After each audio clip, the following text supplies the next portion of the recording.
When the Berlin Wall was built overnight 50 years ago, the picturesque village of Klein Glienicke found itself suddenly trapped. Surrounded by Western territory and the River Havel, the former weekend destination for Potsdamers and Berliners became the most tightly controlled community of East Germany. Gitta Heinrich was 20 years old when the wall went up and remembers it well. It was terrible. All of a sudden, at the spot where I had a boat on the Havel, where we used to relax and go swimming, even dried our laundry, there was a fence. It's hard to describe what you feel when you're suddenly surrounded by barbed wire. Born in 1941, Heinrich had lived her whole life in this house by the river. She couldn't believe the fence was there to stay.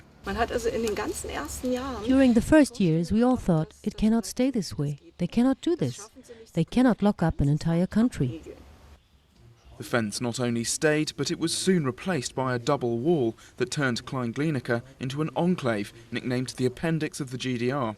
An exhibition in Glienicke Castle illustrates the plight of the village, which was connected to the rest of East Germany by just a small bridge. Klein Glienicke was a special security zone. No one could just walk in and out as they pleased. Even the residents had to show their identity cards when they wanted to go home. They had good reason to limit access.